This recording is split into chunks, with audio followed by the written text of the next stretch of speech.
राज्यातील राजकीय वातावरण टिपू सुलतान यांच्या नावावरून सध्या चांगलंच तापलंय. काँग्रेस प्रदेशाध्यक्ष हर्षवर्धन सपकाळ यांच्या वक्तव्याचा भाजपकडून समाचार घेतला जात असून काँग्रेसकडून पलटवार सुरू आहे. याच मुद्द्यावरून अकोला महापालिकेतील स्थायी समितीचे टिपू सुलतान सभागृह चर्चेत आलंय. कारण भाजपचे माजी महापौर आणि सध्याचे नगरसेवक विजय अग्रवाल त्या ठरावाचे सूचक होते. अकोल्यातील टिपू सुलतान सभागृहावरून भाजप आणि काँग्रेसमध्ये जुंपल्याचं चित्र दिसतंय. त्याचं कारणही तसंच आहे. सध्याचे भाजप नगरसेवक आणि माजी महापौर हे स्थायी समिती सभागृहाला टिपू सुलतान यांचं नाव देण्यासाठी सूचक होते. 2012च्या निवडणुकीत 73 सदस्य संख्या असलेल्या महापालिकेत भाजप आणि काँग्रेस या दोन्ही पक्षांचे प्रत्येकी 18 नगरसेवक निवडून आले होते. स्पष्ट बहुमत कुठल्याही पक्षाकडे नव्हतं. त्यावेळी महापौर पदाचं आरक्षण अनुसूचित जाती महिला प्रवर्ग निघाले होते. विजय अग्रवाल यांनी पक्षाविरोधात जात स्वतंत्र समिती स्थापन करून निवडणूक लढली होती. त्यानंतर काँग्रेस, वंचित, विजय अग्रवाल यांची समिती आणि इतरांनी मिळून महापालिकेत सत्ता स्थापन केली. त्यावेळी 20 जून 2012 रोजीच्या सभेमध्ये अकोला महापालिकेच्या स्थायी समिती सभागृहाला शहीद वतन हजरत टिपू सुलतान हे नाव देण्याचा ठराव घेण्यात आला. त्याचं सूचक विजय अग्रवाल होते. त्यावरून मोठा वाद देखील झाला होता. कालांतराने विजय अग्रवाल भाजपमध्ये परतले. भाजपकडून ते महापौर देखील झाले होते आणि आता तोच टिपू सुलतानच्या नावाचा मुद्दा अकोल्याच्या राजकीय गोटात गाजतोय. मात्र त्या ठरावाला माझा विरोध होता. आजही विरोध असल्याची भूमिका विजय अग्रवाल यांनी दर्शवली आहे. सूचक म्हणून माझं नाव दिलं गेलं याची कल्पना सुद्धा नसल्याचं त्यांचं म्हणणं आहे. नाही, गोंधळ म्हटल्यापेक्षा अनेक लोक याच्यामध्ये नवीन नगरसेवक निवडून आले.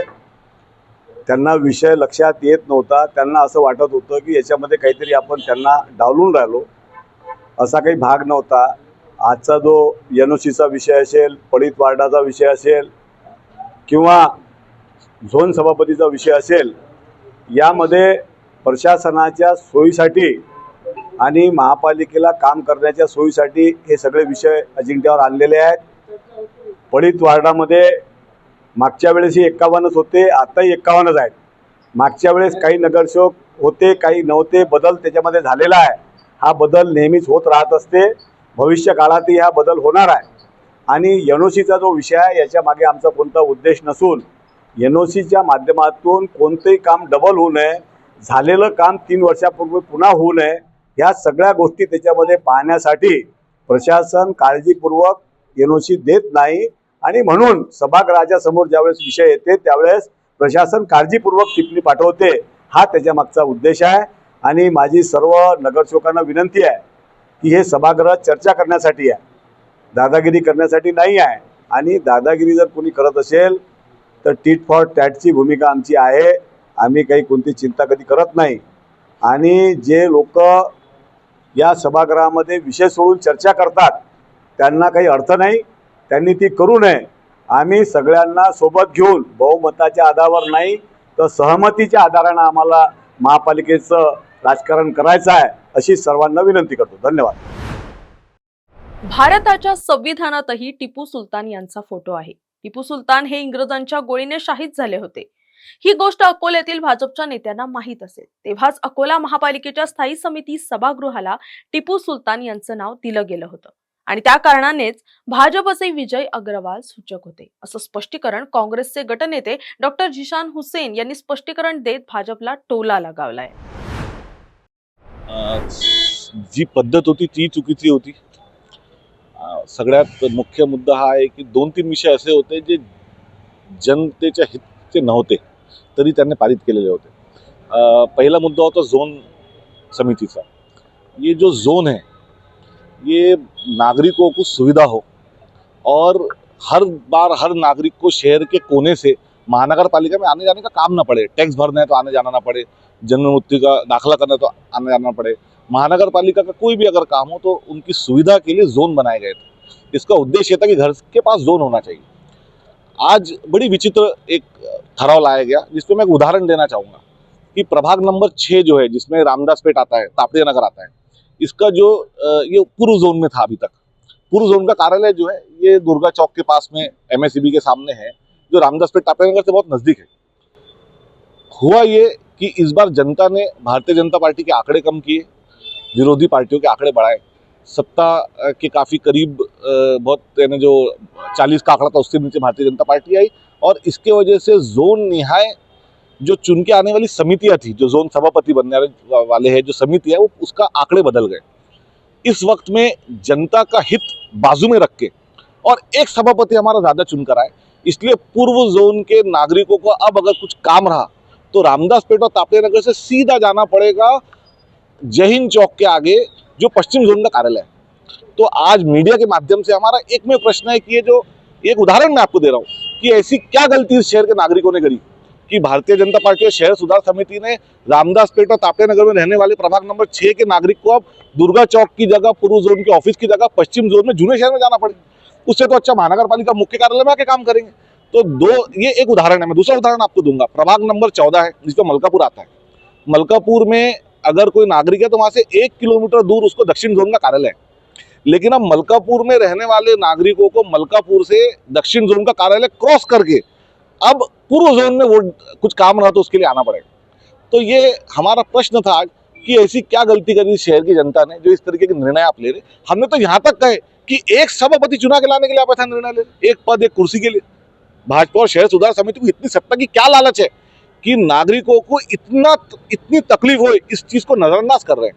तो आज मेरा आप सभी से, जो मैं समझता हूँ लोकतंत्र का चौथा स्तंभ है, पूरी मीडिया से मैं ये विनंती करूंगा कि इस बात को नागरिकों तक पहुंचाना बेहद जरूरी है कि आज सिर्फ एक कुर्सी एक ऑफिस जोन सभापति में हम चुनकर आ जाए, जोन सभापति हमारा बन जाए, जोन समिति में हम चुनकर आ जाए।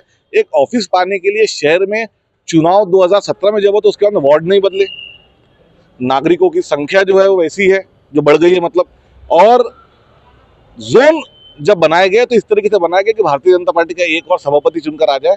ये जनता के हित के खिलाफ निर्णय था। इसका हमने पुरजोर विरोध किया, इसके खिलाफ वोटिंग भी करा, और वोटिंग में क्योंकि मत उनके पास ज्यादा थे, ठराव पारित हुआ। लेकिन भारतीय राष्ट्रीय कांग्रेस, हमारे सारे मित्र पक्ष, जो भी विरोधी पक्ष है, हम इस चीज का विरोध आगे भी करते रहेंगे। आता या संदर्भात शिवसेना सुद्धा आक्रमक झाली आहे। स्थायी समिती सभागृहावरील टिपू सुलतान यांचं नाव हटवण्यासाठी पुढाकार घेत अकोला महापालिका आयुक्तांना निवेदन दिलंय। त्या नराधमाचं नाव काढण्यात यावं आणि त्या ठिकाणी संभाजी महाराज किंवा एपीजे अब्दुल कलाम यांचं नाव देण्यात यावं अशी मागणी केली आहे। हे नाव काढण्यात आलं नाही तर शिवसेनेच्या पद्धतीने टिपू सुलतानचं नाव काढण्यात येईल असा इशाराही देण्यात आलाय। मागणी एकच आहे की माझ्या मागे जी सभागृह आहे, स्थायी समिती सभागृह आहे, तिथे वरती टिपू सुलतानचं नाव लागलेलं आहे। त्याले जेव्हा हे लागलं होतं तेव्हा आमचा विरोध होता। तेव्हा इथले आमचे मोठे बंधू विजयभाऊ अग्रवाल, साजिद पठाण आणि रफिक सिद्दीकी यांचा कार्यकाल होता, तेव्हा हे बोर्ड लागलं होतं। तेव्हा आम्ही विरोध केला होता। ते विरोध झाल्यानंतर ते बोर्ड काढला गेला। नंतर 1 मेले इथले पालकमंत्री दर्डा साहेब होते, त्यांनी ते बोर्ड लावलेलं आहे। आतापर्यंत ते बोर्ड काढला गेला नाही। 2 दिवस अगोदर आपले या राज्याचे मुख्यमंत्री त्यांनी या संदर्भात टिप्पणी केली की हा नराधम आहे, म्हणजे टिपू सुलतान नराधम आहे आणि आमचा पण म्हणणं आहे तो नराधम आहे, तो इथे नाव पाहिजे नाही। आमची विनंती आहे इथले सत्ताधारीमध्ये आम्ही पण सहभागी आहोत। आमचा एक नगरसेवक आहे त्यामुळे आम्ही सहभागी आहोत। आमची विनंती आहे, आयुक्त साहेबाला आम्ही पत्र दिला की साहेब हे तुम्ही हे जे फोटो आहे टिपू सुलतानचा, हे फोटो काढा, कारण की हे जे ठराव झालेला ते चुकीच्या पद्धतीने ठराव झालेला आहे। कुठेही त्याची टिप्पणी नाही आहे, कुठेही त्याची प्रोसिडिंग नाही आहे, आणि हे बोर्ड काढून तिथे छत्रपती संभाजी महाराज किंवा एपीजे अब्दुल कलाम हे फोटो नाव या तिथे देण्यात यावे, आमची विनंती आहे। अन्यथा तुम्ही नाही काढला नियमाप्रमाणे तर आम्ही आमच्या पद्धतीने हे फोटो आम्ही इथून काढणार आहे। आमच्यावर गुन्हा दाखल झाला तरी चालते, कारण की हा नाव आम्हाला इथे पाहिजे नाही। अकोला महापालिकेला टिपू सुलतानचं नाव देऊन 1 तपाच्या वर कालावधी उलटून गेलाय। मात्र नव्याने टिपू सुलतानचा मुद्दा चर्चेत आल्याने राजकीय आखाड्यात रणकंदन सुरू झालंय। अकोल्याच्या महापालिकेतून टिपू सुलतानचं नाव हद्दपार होईल की नाही हे सांगता येत नाही। मात्र या मुद्द्यावरून राजकीय खिचडी चांगलीच रंगली आहे। तुमची car, electric panel, data server आगीपासून सुरक्षित आहे का? नाही? मग आजच बसवा F protect temperature activated fire suppression device. यामध्ये आहे eco friendly non toxic pressurised liquid, जे आग लागल्यास क्षणार्धात ॲक्टिवेट होऊन आगीवरती मिळवते नियंत्रण। बसवण्यास अतिशय सोपे आणि सुटसुटीत टेकालिपचे एक दर्जेदार उत्पादन एफ प्रोटेक्ट।